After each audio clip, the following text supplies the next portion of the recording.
le mensonge là, ce n'est pas Ibrahim Traoré. Non, non, non, non, non, non. Ibrahim Traoré, le mensonge, c'est-à-dire n'habite pas en lui. Il ne passe de la cuillère. Les gars disent ce qu'ils pensent.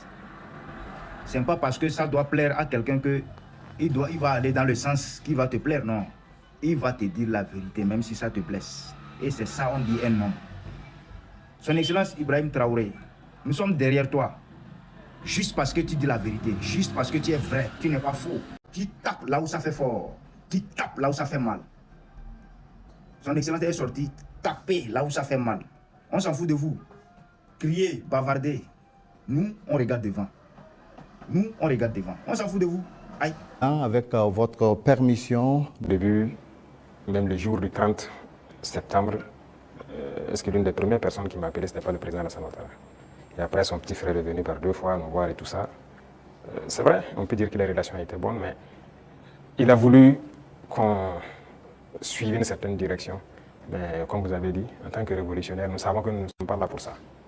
Nous étions là pour la révolution. Et la révolution, c'est une rupture. On ne peut pas suivre une certaine politique.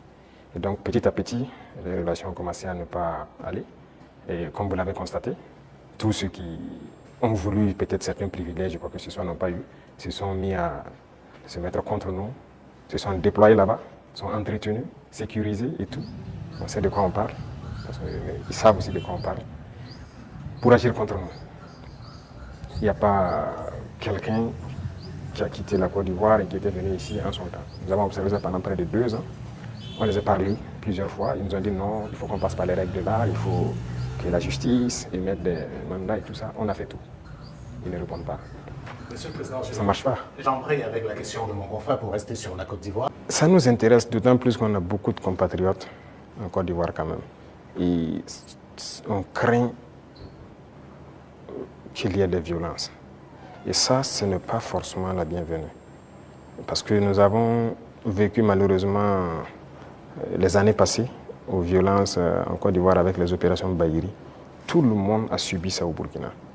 Aujourd'hui, vraiment, nous ne souhaitons pas qu'il y ait des violences. Tout à l'heure, vous avez semblé dire quelque chose. Je voudrais que vous précisez parce que... Protégés. Ils sont payés, ils sont protégés, ils sont bien logés. En plus de ça, il y a la question du terrorisme. Mais non.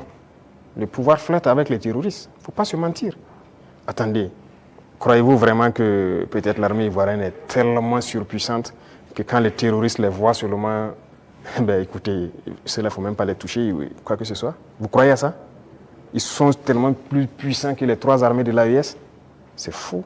Il y a un pacte de non-agression. Et quand il y a un pacte de non-agression, vous devenez une base arrière. Et tout ça, ça m'inquiète justement. Si ce pays, il y a des crises, le pays sera attaqué par les terroristes. Parce que s'ils ne gagnent plus ce qu'ils gagnent, le pays sera attaqué et ce pays va sombrer. C'est un danger. C'est pourquoi j'ai passé le temps à dire au chef d'État, on ne pactise pas avec les terroristes.